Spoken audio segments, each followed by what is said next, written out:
내가 그리스도와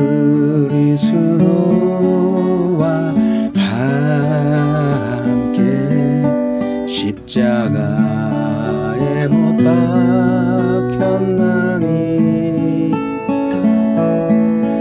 그런즉 이제 내가 산 것 아니요 오직 내 안에 예수께서 사신 것이라.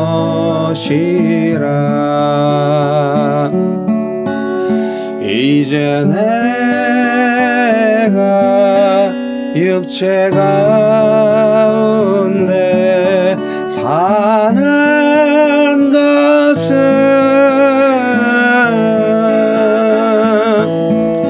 나를 사랑하사 자기 몸 버리신 예수 위해 산 것이라.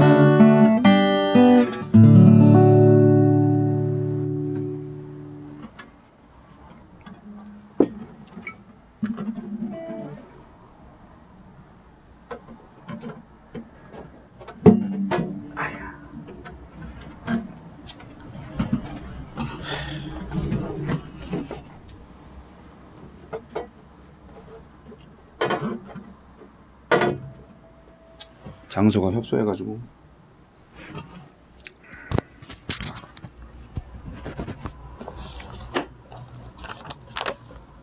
자, 오늘 9월 11일 토요일 갈라디아서 5장 1절로 15절 말씀.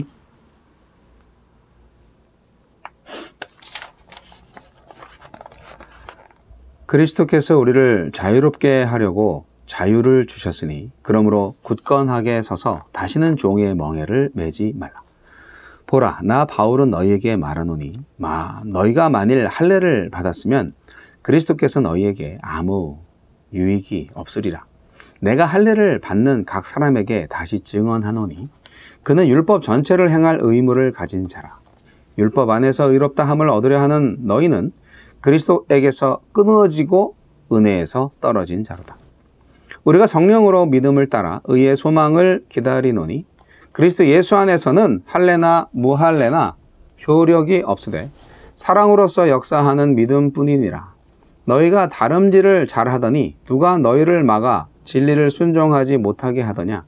그 권면은 너희를 부르신 이에게서 난 것이 아니니라. 적은 누룩이 온 덩이에 퍼지느니라. 나는 너희가 아무 다른 마음을 품지 아니할 줄을 주 안에서 확신하노라. 그러나 너희를 요동하게 하는 자는 누구든지 심판을 받으리라. 형제들아, 내가 지금까지 할례를 전한다면 어찌하여 지금까지 박해를 받으리요? 그리하였으면 십자가의 걸림돌이 제거되었으리니 너희를 어지럽게 하는 자들은 스스로 베어버리기를 원하노라.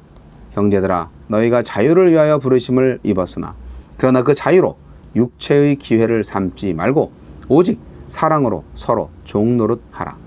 온 율법은 내 이웃 사랑하기를 내 자신과 같이 하라 하신 한 말씀에서 이루어졌느니 만일 서로 물고 먹으면 피차 멸망할까 조심하라. 의의 소망을 기다리는 복음. 시험과 인내와 기쁨으로 맞서면 온전하고 부족함이 없는 사람이 됩니다. 정한 마음으로 지혜를 구하고 외모로 사람을 차별하지 않으면 시험을 이길 수 있습니다. 우리에게 주시는 교훈은 무엇입니까? 할례를 반드시 받아야 의롭게 될 수 있다고 여긴다면 그리스도는 무익한 존재가 되고 율법의 정죄를 피할 수 없게 됩니다. 할례만이 아니라 반드시 율법 전체를 다 지켜서 의롭다 함을 받겠다는 결정이기에 율법의 요구를 완성하신 그리스도에게서 끊어지고 은혜에서 떨어지며 그리스도의 죽음을 헛되게 하는 자가 됩니다. 결국 그리스도와의 연합이 취소됩니다. 진리 안에서 자유로운 자만이 참 예배와 교제를 나누는 주의 백성이 될 수 있습니다.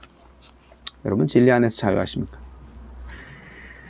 이미 의롭게 된 자녀들에게도 여전히 미래에 의롭게 될 소망이 남아 있습니다. 그리스도에게서 멀어질 위험이 상존하기 때문입니다. 따라서 그 미래의 칭의를 위해 할례를 붙잡는 대신에 성령을 의지해서 끝까지 하나님 앞에서 신실함을 간직해야 합니다.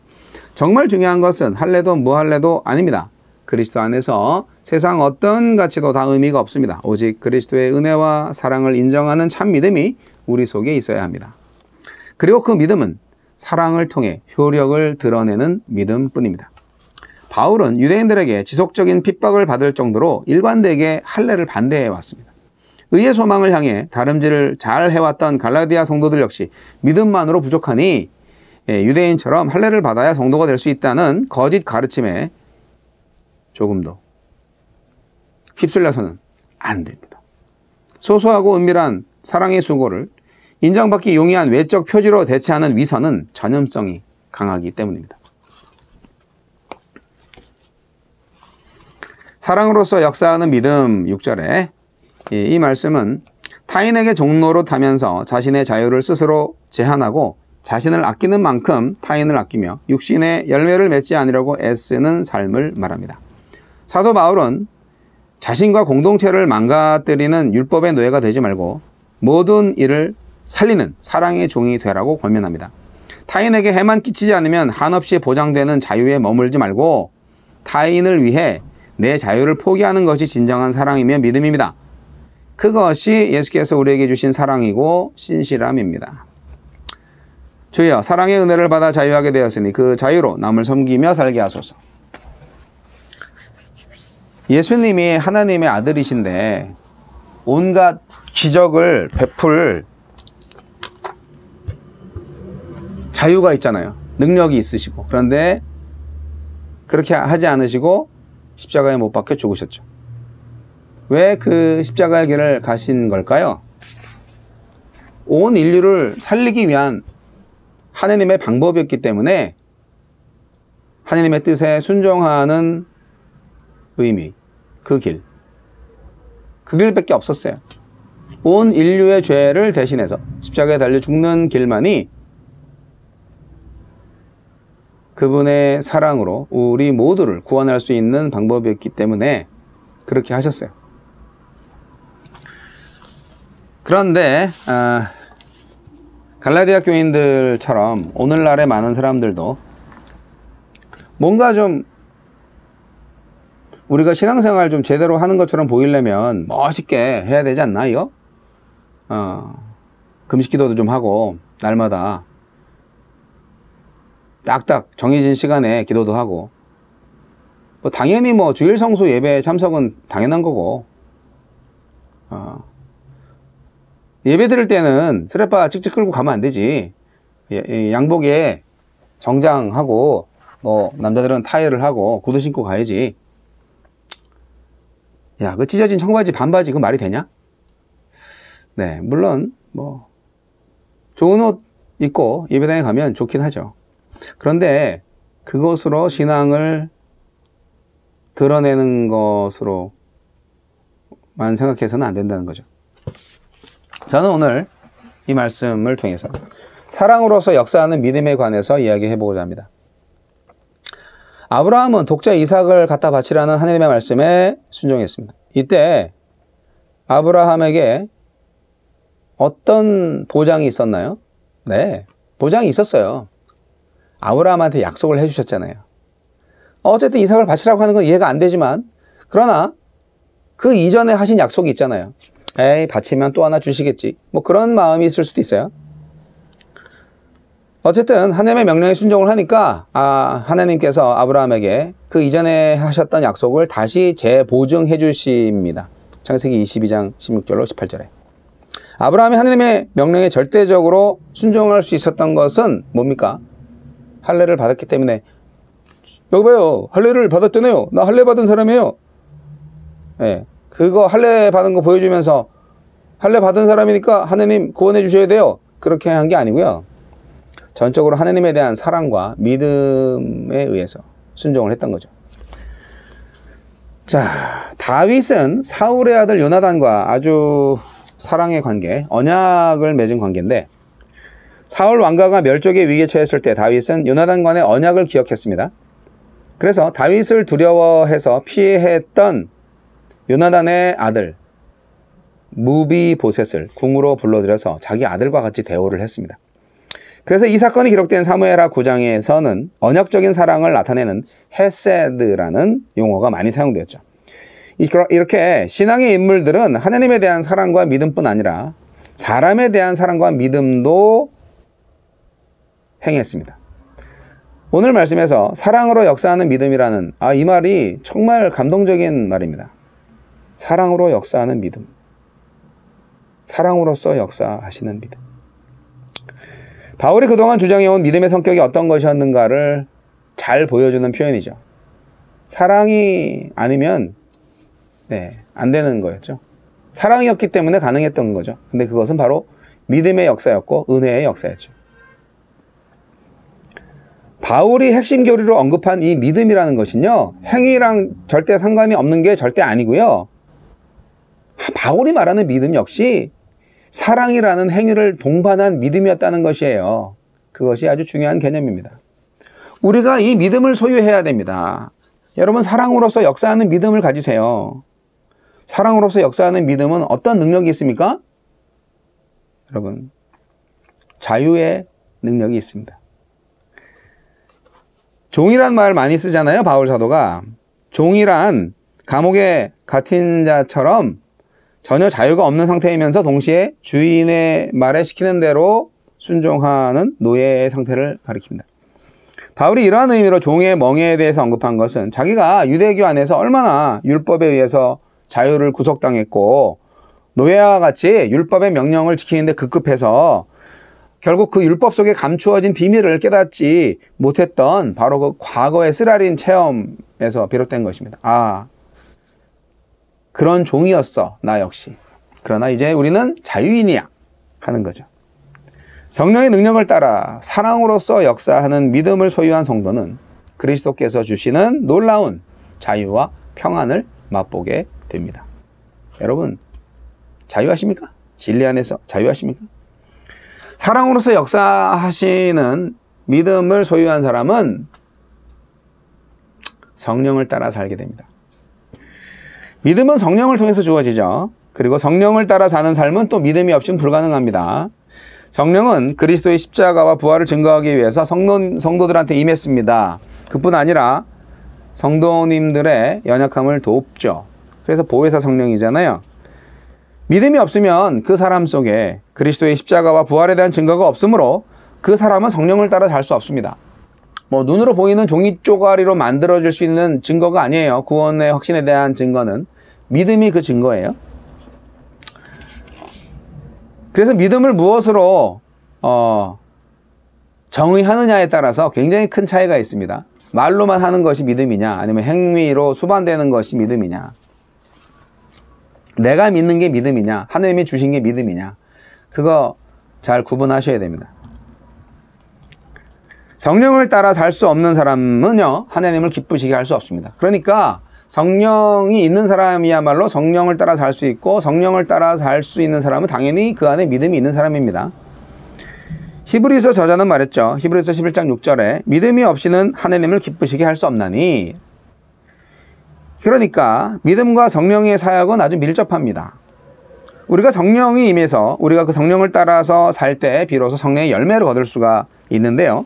여기서 성령을 따라 산다는 것은 단순히 성령의 은사를 받아서 방언을 말한다든지 예언, 통역 이런 거 하는 거를 의미하는 게 아닙니다. 그건 아주 단순한 은사에 불과해요. 은사는 있어도 되고 없어도 됩니다. 성령을 따라 삶은 뭐냐? 우리가 우리의 믿음의 분량을 따라서 우리 가운데서 역사하시는 성령의 감동을 따라 사는 거예요. 끊임없이 역사하시는 성령의 감동하심에 귀 기울이며 사는 거예요. 그래야 우리가 장성한 분량의 믿음의 길로 나아갈 수가 있습니다. 우리가 성령을 따라 살면, 우리가 사랑으로서 역사하는 믿음의 소유자가 되면 절대로 요동하지 않습니다. 절대로 흔들리지 않습니다. 절대 이단에 빠지거나 믿음이 흔들리지 않습니다. 다윗의 시를 보면요, 아주 극한 상황 속에서, 위기 가운데에서도 탄식을 하지만 결코 하나님을 원망하지 않고 포기하지 않았다는 것을 볼 수가 있습니다. 다윗은 참 위대하죠. 하나님에 대한 믿음을 한순간도 놓치지 않았어요. 그냥 단순히 힘들어요 주님, 하지만 주님 나를 구원하실 줄 믿습니다. 주님을 찬양합니다. 이렇게 노래했죠. 욥도 그랬죠. 이 세상 사람이 당할 수 있는 모든 최악의 시련에 직면했지만 욥 역시 하나님을 원망하지 않고 오히려 하나님을 굳게 믿었습니다. 그 결과 이전보다 더욱더 하나님을 친밀하게 그리고 더 분명하게 알 수가 있었고, 또 여러 가지 면에서, 모든 면에서 갑절의 복을 받았습니다. 자, 그와 반대로 베드로는 어땠나요? 네, 제자 수련 당시 베드로는 물 위로 걸어오시는 주님을 보고 자기도 물 위를 걷게 해달라고 주님한테 요청을 했죠. 주님은 그렇게 하라고 그에게 허락을 했어요. 네, 그 말씀에 베드로가 용기를 얻어서 물 위로 뛰어내렸지만 빠지지 않았어요. 잠깐 동안. 금세 출렁이는 물결을 보면서 두려움에 사로잡히니까 곧 물속에 빠지고 말았습니다. 이 사건은 성령 안에서 성도가 요동하지 않는 신앙을 소유하기가 참 힘들구나 하는 것을 보여줍니다. 특히 베드로는 그 당시까지 아직 성령 강림의 체험을 하지 않았기 때문에 성령을 통한 믿음을 소유하지 못했습니다. 그러니까 우리가 성령을 따라 살지 않으면요, 베드로처럼 물에 빠지는 거예요. 도대체 신앙생활을 할 수가 없어요. 성령이 아니고서는. 여러분 믿음을 갖고 계세요? 믿음이 있다고 생각하십니까? 그러면 믿음이 믿음되게 하는 사랑의 역사를 나타내셔서 그 사실에 대해서 증명하시기 바랍니다. 이 믿음을 소유하지 못한 사람은 끊임없이 소위 말하는 율법의 정죄로 인해서 신음하게 될 것입니다. 죄의식에 막 사로잡혀가지고 막 자유하지 못해요. 성령의 인도하심을 받는 삶을 자, 오늘부터 다시 새롭게 시작하시기 바랍니다. 사랑으로서 역사하는 믿음, 사랑으로 서로 종노릇하라는 말씀. 저와 여러분의 오늘의 실천 상황이 실천의 도입니다. 네. 아이고, 요즘 일을 하다 보니까 시간이 많이 없어서 모든 게 바빠요. 항상 잠도 부족하고. 하지만 여기에 익숙하게 되면 또 이러한 환경 속에서 하나님의 영광을 드러내는 일들도 많이 생기게 되겠죠. 저는 기대하고 있습니다. 세상의 거센 물결을 두려워하지 않고 오직 하나님의 구원에 대한 소망으로 저와 여러분의 믿음이 날마다 자라나가기를 소원합니다.